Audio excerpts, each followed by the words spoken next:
讲保育着海洋池，嘛会当来对抗着气候的危机哦。这阵蓝碳精灵透过生物链，甲碳储存伫个体内。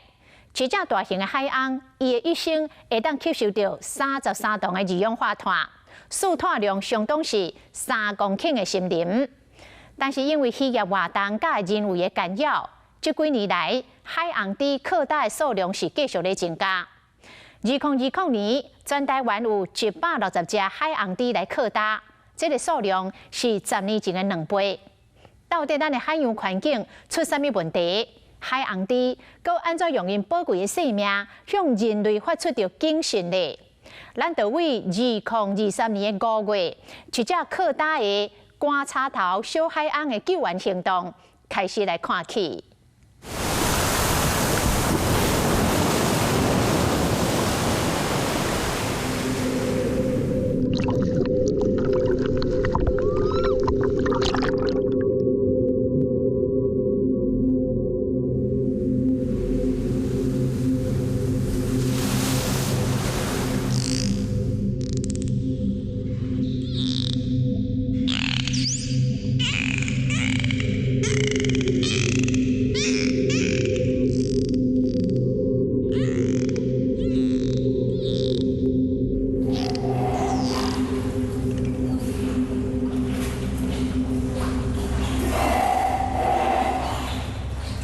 经存的解救站内底，一只成年的小观察头海鸥大心开，真不安。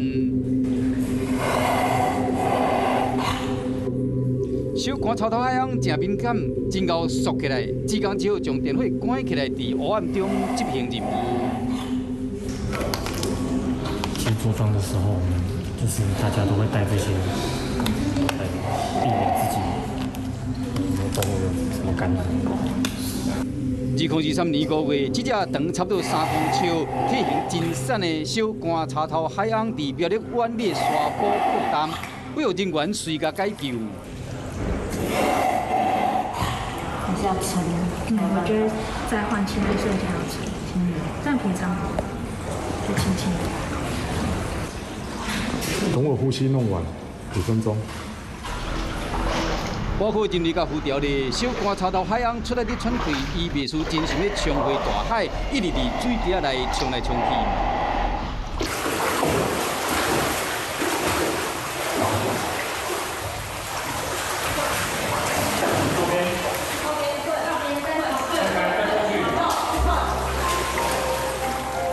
经过一暝抢救，保育人员决定赶紧野放。不要在前面了，人走快，上去，来接上去，接上去。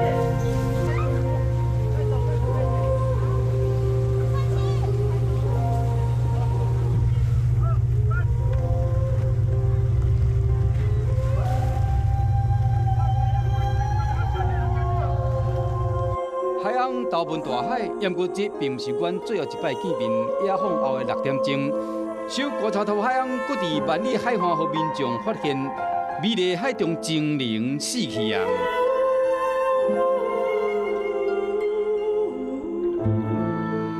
鲸豚伫海洋生物链的顶端，是评估海洋健康状态的指标物种。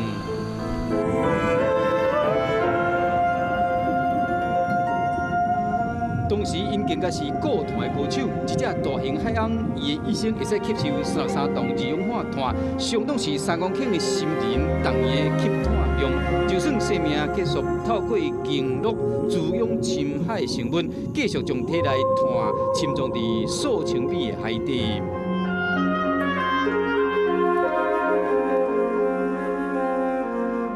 海鸥每隔一段时间，就会回到海面换气，过程中将海底养分带上海面，加上海鸥的排泄物培育无数的浮游食物，这微小的食物会当吸上大气中差不多1/3的二氧化碳，透过海洋放肥的作用，减缓气候的危机。有国外的学者，他们去经过经济的换算之后，就说一只大型的鲸类大概可以等同于，没记错的话，应该是200万美金的一个价值。这个学者他们在换算的过程当中的时候，其实是把生态系列考量进去。鲸豚它要生存，不可能就只有它一只生命啊，一定是刚刚讲到的这个生态系是完整的。那当这个生态系是完整的时候，它其实能够顾下来的碳的量，那就是很可观的。鲸豚是来自大海小树，伫南团的生态系中扮演重要的角色，也搁互人心痛的场景总是反复的出现。一只陆籍属海豚小宝宝在沙滩上奋力挣扎。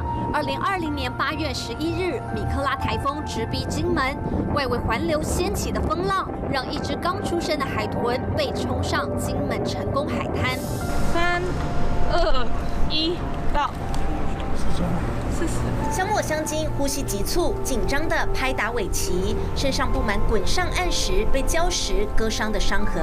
如果以这几年的分析来看，可以分为就是自然因素跟人为因素。那自然因素大概有15%到20%的几率是因为疾病而死亡的，每一年大概也有20%到25%的鲸豚死亡个体是因为渔业活动的关系。那5%左右会有的个体，所以身上会出现一些异常的骨裂啊，或体表有螺旋桨切割痕这类的撞击的案例。在死前鲸豚身上会当发现人为的活动痕迹，到底人类将来变成鲸豚上大的天顶？好，那我们就去看一下，就是有哪些人为活动留在鲸豚上的痕迹，然后我们怎么发现这些痕迹的，然后我们就往里面来。那这间是我们的解剖跟标本制作室。这只是一只飞旋海豚，那它是一只体长我记得是1公尺左右的一个飞旋海豚。然后以它这个体型来看的话，它大概是一个1岁的小海豚。解剖台顶袂附大只海猪仔囝，空空的目孔看到远的所在。无啥控诉人类步行。你可以先看这个头颅的右侧，你可以发现头颅的右侧是非常光滑的一个平面，然后没有任何的缺口，也没有任何的裂痕。但如果我把标本转到左侧，你就可以发现它的左侧的颅骨的地方有很明显的裂痕，而且这个裂痕是垂直型的，而且是一个很大面积的破裂，那甚至裂到它的下巴。那这就是一个很典型的受到船只撞击致死的一个案例。鲸豚之死为海洋环境被破坏发出警告的信号。2022年，全台湾总共144只鲸豚搁浅，惊人的数字背后暗藏着鲸豚求救的信号。为最近几年来数字分析，2015年进前，当年鲸豚搁浅的数量平均较无80件，但不为2016年起数字一直冲悬，2020年已经有160件。那2016年是离岸潜力风场公告后的年份。那在苗栗地区，2016年以后的搁浅数据比2016年以前多了83%。风场的施工也不是只有打桩才会造成鲸豚搁浅，就是风场的船只的行为，那以及其他的探竿行为，这些种种的因素都会造成鲸豚被干扰，就导致搁浅的风险上升。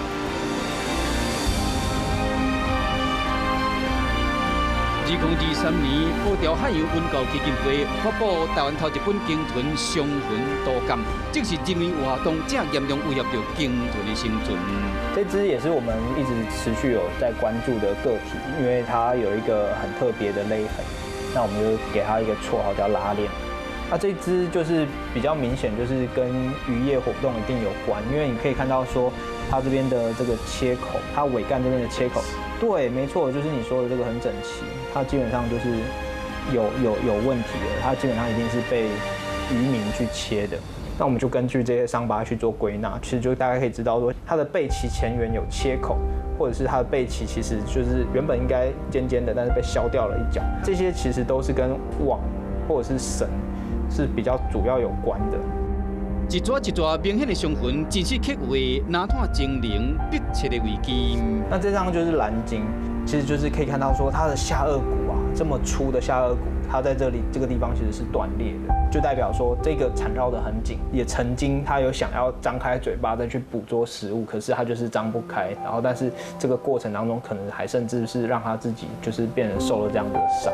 那这个就是蓝鲸搁浅，它身上的那一段尼龙绳。对，然后基本上它就是塑胶啦，所以它其实是韧性是蛮强的。然后它应该是3股的一个编法，对，应该是我们人被缠住，可能都会是无法顺利挣脱。连人类拢透无啥会开的尼龙丝啊，漂流大海，变成幽灵虻啊，残酷夺走鲸豚的性命。鲸豚最大威胁来自于人类，那都跟我们的人为活动有关。假如鲸豚受到威胁的话，那我们就会失去了一块很重要的生态拼图。6月下旬，花莲港外强烈落雨暗，掠鱼经验有20多档的船长江文良照常准备出海。鲸鱼、海豚，它每种习性都不一样，有的是有比较不惧怕船的，也有比较害羞的。10多年前，江文良决定换跑道改开小鲸船，即嘛对鲸豚的习性真了解。近年来，它是越来越离岸。怎么说？它是越来越往外面走。可能跟气候也有关系吧。浑浊的海要来到比较浑浊的海。花莲目前有6间赏鲸业者，若到大月，一天有几百只的船帮出海，赏鲸活动敢会对鲸豚造成影响？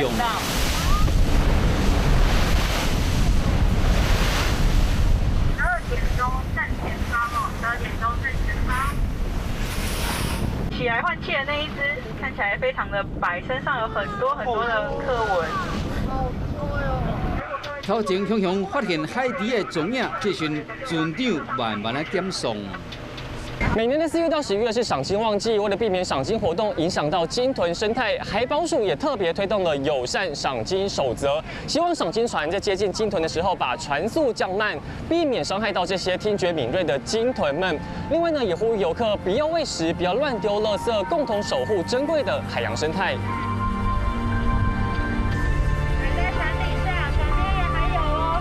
开船的船长都是由传统渔民转型过来。很有趣的是，渔业越来越发展，他们知道说渔业已经没办法走的时候，带客人出去看鲸豚，怎么样让它永续？那自然而然会必须能够了解说，哦，我知道怎么样不要让他们产生惊吓或者是什么。当友善的赏鲸变成讨海人的共性，政府法规嘛爱对调。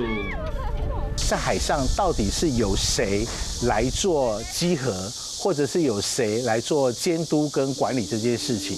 这个的确在目前在政策上面实行当中有一些困难。盘点出鲸豚活动的热区，在这个热区当中，其实就应该要有一定的管理规范，比如说船只航行的速度，那或者是观察赏鲸船的时候，它的赏鲸船的数量到底可以到多少艘？所以它也是有气口呼吸的地方。那大家知道鲸豚呼吸的地方在哪边吗？鼻子，对，它的鼻子长在哪里？来，弟弟，你告诉我哪边？你告诉我它的呼吸的地方在哪里 ？No。保护鲸豚，人人拢会当尽一份心力。皮皮正正。这是针对一般民众举办的鲸豚海龟的救援训练。我们主要会有3个步骤，就是主要快速的判定鲸豚海龟是死的还是活的。对，赶快确认一下。有没有呼吸？它有没有呼吸？有，还有呼吸，赶快打电话抢救。10公分，220公分的鲸豚有搁浅。没错。对。好的，它现在是死掉的，是活的。蓝色衣服。是活的，是活的。那以及如果它是活体搁浅的话，你要怎么样做最正确的黄金救援的步骤？先扶正，先扶正，先扶正吧。来，这个要往内，对，来轻轻的推，好，来慢慢来，好。这个知识跟观念，尤其可以让我们下一代就是对我们的环境，然后对我们保育，然后还有鲸豚跟海龟，所以我觉得照护是非常非常重要的。台湾已经鲸豚类的哺乳类动物已经很少了，然后就是有一些鲸豚已经搁浅，然后就是它们会死掉，然后所以我们要保育它们。鲸豚来喽，赶快要不要摸一下？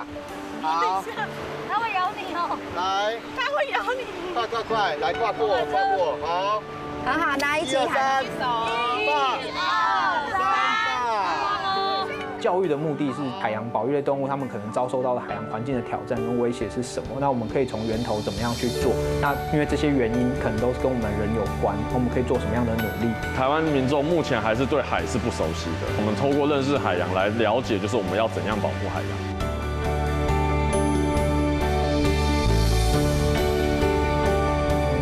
2021那些大海中海家囝活伫老尾身躯边仔伫游，见证海洋神圣的力量。